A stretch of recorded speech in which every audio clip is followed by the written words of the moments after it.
दिन होना चाहिए मंगलवार। कौन सा दिन होना चाहिए? जम के बोलो जरा। मंगलवार का। विवाह शादी में देरी हो रही हो, या कोई नया कार्य चालू कर रहे हो उसमें देरी हो रही हो, या कोई सर्विस के लिए नौकरी के लिए जा रहे हो और वो कार्य नहीं हो रहा हो, तो एक धतूरा, केवल एक धतूरा, उस धतूरे को फोड़कर उसके अंदर का फल निकालकर उस फल को शिवलिंग पर चढ़ाकर एक लोटा जल शंकर भगवान को समर्पित कर आइए। दिन होना चाहिए मंगलवार। कौन सा दिन होना चाहिए? जम के बोलो जरा। मंगलवार का समर्पित करो। उसके बाद में आप विवाह के लिए अगर समर्पित करे हैं तो विवाह में देरी नहीं होगी। व्यवसाय और व्यापार के लिए या नौकरी के लिए समर्पित करे हैं तो उसमें देरी नहीं। तुम जिस दिए में भगवान की आरती उतारते हो, जिस दिए से तुम भगवान की पूजन करते हो, उस दिए की बत्ती को नीचे डाल दीजिए और उस दिए को पानी की बाल्टी में धो दीजिए। कौन सी बाल्टी में? जिस बाल्टी के पानी से आप बच्चे को स्नान करा सको। महाराज केवल भगवान पर से ले जाकर, पास में से ले जाकर उस बाल्टी में थोड़ी देर डाल दो और उस बाल्टी के पानी से उस बच्चे को स्नान करा दीजिए। 15 से 20 मिनट, आधा घंटा लगेगा, बच्चे का बुखार पूरा उतर जाएगा। इतना विधान है दीप का। जब आप पशुपति व्रत कर रहे हो या कोई नियम धारण कर रहे हो या कोई आपने नियम उठा रखा है और वो कार्य आपका हो ही नहीं रहा, आपने 2 बार पशुपति व्रत कर लिए, आपने ये कर लिया, आपने प्रदोष कर लिया, आपने सोमवार कर लिया, आपने सारे अनुष्ठान कर लिए, बहुत सारे उपाय भी करे तो भी नहीं हो रहा है, तो इस बीच वाली पत्ती पर शहद लगाकर बाबा का जो शिवलिंग है उस शिवलिंग को इसको छुआ दीजिए या उससे चिपका दीजिए और उस पर अपनी हथेली रखकर कामना कर कर वापिस घर को आ जाइए। बाबा आपकी वो मुराद शीघ्र 3 महीने के अंदर पूरा कर ही देता है। ये पक्का। तो 3 नियम अपनी जिंदगी में धारण कर लें। अगर ठेला लगा रहे हैं रोड पर, अगर आपके पास में कोई व्यापार नहीं, कोई दुकान नहीं, कोई सर्विस नहीं, कोई नौकरी नहीं, 3 नियम जिंदगी में। पहला, एक बार जिंदगी में पशुपति व्रत अवश्य करो। दूसरा, प्रत्येक प्रदोष एक शंकर जी के मंदिर में दिया और एक अपने घर के दरवाजे पर दिया अवश्य लगाओ, प्रत्येक प्रदोष। और तीसरा नियम बना लो, शिवरात्रि महीने की आती है, हर महीने की शिवरात्रि में शंकर जी के मंदिर पर दिया, बेलपत्री के वृक्ष के नीचे दिया, आंवले के वृक्ष के नीचे दिया और अपने घर के दरवाजे पर दिया। ये 4 स्थान पर दिया। प्रत्येक महीने की शिवरात्रि पर लगाना प्रारंभ करो। 4-5 शिवरात्रि निकलेगी, बाबा इशारा कर देगा और तेरी नैया पार। शिवलिंग है, जलाधारी है, पार्वती जी की मूर्त है, गणेश जी की भी मूर्ति है, कार्तिकेय जी की भी मूर्ति है, नंदी की भी मूर्ति है। तो किसी ने कहा कि गुरुजी हम जब शंकर जी को जल चढ़ाते हैं तो पार्वती जी को, गणेश जी को, कार्तिकेय जी को, नंदी को, सबको जल चढ़ाना चाहिए। शिव महापुराण की कथा कहती है केवल शिवलिंग पर आपने जो जल समर्पित करा है वो जल पार्वती जी को भी मिल गया, गणेश जी को भी मिल गया, कार्तिकेय जी को भी मिल गया। उसके सिवाय तुम्हें ये नहीं कि यहां भी जल चढ़ाओ वहां भी जल चढ़ाओ, ना, केवल शंकर जी पे तुमने जल चढ़ा दिया, शिव पिंडी पर जल चढ़ा दिया, वो जल तुम्हें शंकर भगवान का चढ़ा हुआ जल सबको प्राप्त हो गया। अब उसमें तुम्हें ये नहीं सोचना कि मैंने पार्वती जी को तो स्नान कराया ही नहीं, मैंने गणेश जी को तो स्नान कराया ही नहीं, मैंने कार्तिकेय को तो स्नान कराया ही नहीं, ना ना ना। आज पंजाब की इस पवित्र भूमि पर अगर ये प्रसंग निकला है तो इसको आप अगर सुनेंगे तो आपका जीवन सार्थक होगा। शिव जी को 5 तरह से जल चढ़ाने का तरीका है। जैसे पंचामृत होता है, दूध, दही, शहद, घी, शक्कर, ये सब पंचामृत के अंतर्गत आते हैं, उसी तरह शंकर जी को 5 तरह से जल चढ़ाने का क्रम वर्णित किया गया। अब उसको समझेंगे, बहुत सावधानी से समझिएगा। पहला, जल लेकर आए, सीधे डायरेक्ट शंकर भगवान के शिवलिंग पर चढ़ा दिया, ये प्रथम जल का चढ़ाने का तरीका। दूसरा, जहां से पानी बहकर जाता है, जहां से जल बहकर जा रहा है, उसके ठीक विपरीत जल उत्तर में जा रहा है, आप दक्षिण में खड़े होंगे और दक्षिण में खड़े होकर उत्तर की ओर मुख करेंगे और शिव जी को जल समर्पित करेंगे। ये रोग मुक्ति करने वाला है और हमारे रोग पर हमें विजय प्रदान करने वाला है। ये जल चढ़ाने का तरीका। एक सीधे मंदिर में गए, लोटा भरकर जल उठाया, शिव जी को चढ़ा दिया। दूसरा जल जहां से पानी बहता है, शिव जी का चढ़ा हुआ जल जहां से बहकर जाता है, उसके ठीक विपरीत में शिव जी का जल इधर जा रहा है तो तुम यहां खड़े हो, तुम यहां बैठो, यहां मत बैठना, यहां मत बैठना, इधर बैठो। अगर रोग का निवारण है तो यहां बैठकर। तीसरा, अशोक सुंदरी से जल चढ़ाते चढ़ाते शिवलिंग तक लेकर जाना और शंकर भगवान के शिवलिंग पर पूर्ण जल समर्पित करना। यह तीसरा तरीका। यह कार्य की सिद्धता के लिए। हम जब किसी से आस ना लगाकर परमात्मा से विनती करते हैं तो वो विनती करने का तरीका। तीसरा। चौथा, शिव जी पे चढ़ा हुआ जल 5 जगह पर समर्पित करना। गणेश जी, कार्तिकेय, अशोक सुंदरी, शिवलिंग और जलाधारी। ये चौथा क्रम है। और 5वां जल समर्पित करना।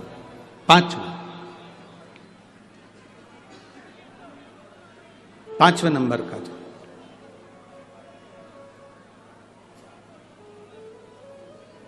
शिव जी को 5 नंबर का जो जल आता है, जो जलाधारी है, ऊपर जिसमें पानी भरा रहता है और नीचे एक एक बूंद टपकता रहता है, जलाधारी में जल समर्पित कर कर उसी जल को बचाकर अशोक सुंदरी वाली जगह पर थोड़ा सा चढ़ाकर उसी में से जल शिवलिंग पर जब हम समर्पित करते हैं तो हम जिस कार्य के लिए जा रहे हैं वो कार्य सफल हो।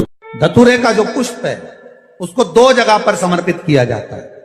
अशोक सुंदरी के स्थान पर जो खिला हुआ भाग है उसको इस तरह से रखते हैं कि शिवलिंग की ओर उसका खिला भाग जाए और डंडी का भाग इधर गणेश जी, कार्तिकेय जी और 33 कोटि जो देवी देवता हैं उस ओर उसका भाग जाए। एक।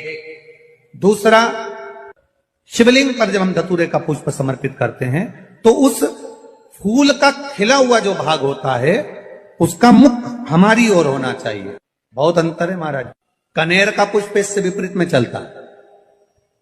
कनेर का जो पुष्प होता है उसकी डंडी का मुख हम अपनी ओर रख लेते हैं और खिला हुआ भाग महादेव की ओर कर देते हैं। जिसका व्यापार ना चले, व्यवसाय ना चल रहा हो, बहुत ज्यादा कष्ट में जीवन निकल रहा हो और बहुत ही ज्यादा तकलीफ हो रही हो तो धतूरे को हल्दी में डुबोकर शंकर भगवान को 12 बजे समर्पित करें।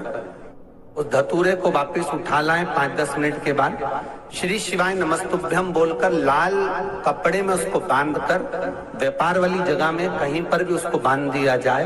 व्यापार पीछे नहीं हटता, व्यापार अग्रण्य भाव में बढ़ता चले जाता है। महाराज, हल्दी में डुबोना पड़ता है। जलाधारी, अशोक सुंदरी वाला स्थान, ये जो जलाधारी है, बेटियों के स्थान से जलाधारी तक जो कनेर के माला बनाकर स्पर्श कर कर लगा देता है, शिवरात्रि के दिन प्रदोष काल के समय पर उस पति पत्नी में कितना भी झगड़ा हो रहा हो, आपस में प्रेम बनना प्रारंभ हो जाता है। अदालत का केस धीरे धीरे समाप्त हो। ये भी अलग अलग होते हैं। पहला दिया होता है पणाती दिया।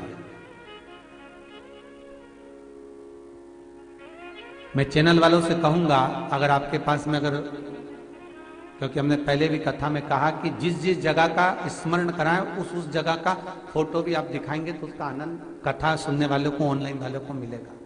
पहला होता है पणती दिया। ये पणती दिया मट्टी का दीप, जिस दीप के अग्रभाग को थोड़ा सा बड़ा कर दिया जाता है, उसको पणती दिया कहते हैं। ये पणती दिया जब भी भगवान के सामने लगाया जाता है तो इस दिए को सम्मुख में जब रखा जाता है तो दिए का जो लौकी मुख होता है वो अपनी ओर होना चाहिए। पणती दिए की जो लो है, बाती है, उसका मुख अपनी ओर होना चाहिए। विष्णु पुराण कहती है अगर इस दिए की बाती भगवान की ओर रहती है तो हमें तपन की अनुभूति होती है, पर इस दिए की बाती जब हमारी ओर होती है तो हमारे शरीर में कोई बड़ी बीमारी आने वाली होती है तो वो कट जाती है हमारा, पणती। विष्णु पुराण में दूसरा दीप कहा गया है निरांजन दीप। विष्णु पुराण में दूसरे दीप का वर्णन निरंजन दीप। जिस निरंजन दीप में महाराज आपने देखा होगा डमरू जैसी आकृति होती है। अगर चैनल पे कथा देख रहे होगे तो इनके पास में अगर होगा तो अवश्य दिखाएंगे।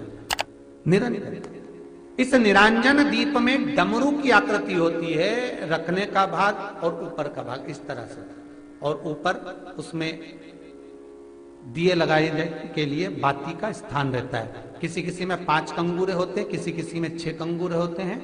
इसको निरंजन दीप कहते हैं। महाराज विष्णु पुराण के 5वें अंश में लिखा गया निरंजन दीप भगवान के सम्मुख में राइट भाग में लगाया जाता है। भगवान का जो स्थान होता है, भगवान का जो मंदिर होता है, तो भगवान का राइट, आपका होगा लेफ्ट, क्योंकि आप भगवान के सामने बैठोगे तो भगवान का राइट, आपका लेफ्ट। तो आप जब लगाएंगे तो आप लेफ्ट में लगाएंगे, आपका लेफ्ट होगा और भगवान का वो भाग राइट कहलाएगा। तो भगवान के सीधे हाथ की ओर लगता है। माना निरंजन, निरंजन दीप कभी भी तेल का नहीं लगता। माना निरंजन दीप कभी भी तेल का नहीं लगेगा। हाँ, यह हो सकता है कि बटी निरंजन जो दीप होता है उसमें तेल डाल सकते हैं। बटी निरंजन दीप जो होता है उसमें कंगूरे नहीं होते। बटी निरंजन दीप केवल गोल होगा, ऊपर से डमरू जैसी आकृति होगी, डमरू जैसा होता है, ऊपर से उसमें कहीं कंगूरे नहीं होते। महाराज अगर आप चैनल पे देख रहे होंगे तो बटी निरंजन दीप का भी वर्णन आपको दिखाया जा रहा होगा। बटी निरंजन जो दीप होता है वो केवल डमरू की आकृति में होता है, उसमें कोई कंगूरे नहीं होते। पर निरंजन जो दीप होता है उसमें कंगूरे होते हैं। तो जो निरंजन दीप होता है उसमें कभी तेल नहीं डाला जाता। निरंजन दीप को हमेशा घृत से ही लगाया जाता है। पर बटी निरंजन जो दीप होता है उसमें आप तेल डाल सकते हैं। बटी निरंजन दीप जो लगाएंगे वो तेल का लगा सकते, पर निरंजन में कभी तेल नहीं डाला जाता। क्यों नहीं डालते? विष्णु पुराण कहती है निरंजन दीप के अंदर अगर तेल की बाती लगाकर लगाया जाता है तो 1 रुपया कमाते हैं, 1.25 रुपये खर्च होगा।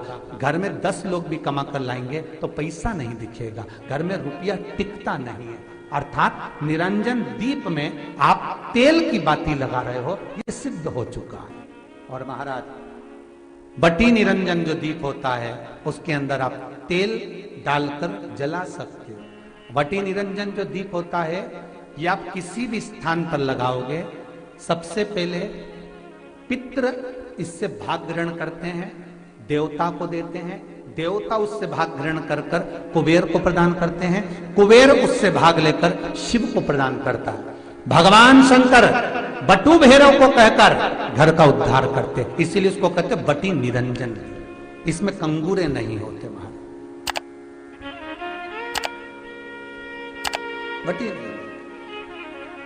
एक कुबेर निरंजन भी होता है, दिए में स्टैंड होता है, पकड़ने की जगह होती है, आगे उसमें चोंच लगी रहती है, उसको कुबेर निरंजन दीप कहते हैं। कुबेर निरंजन दीप महाराज जब भी जलाया जाता है, इस तरह का दिया अगर किसी के घर में हो कुबेर निरंजन, जिसमें स्टैंड होता है, ऊपर होता है, थोड़ा लंबा होता है, आगे लंबाई निकली रहती है। कुबेर निरंजन टीवी पर आप दर्शन कर रहे होंगे तो कुबेर निरंजन जो दीप होता है उसमें आगे भाग लंबा रहता है और पकड़ने का स्थान होता है। तो कुबेर निरंजन दीप घी का लगाओ चाहे तेल का लगाओ, उसमें लौंग या काली मिर्च, काली तिल या चावल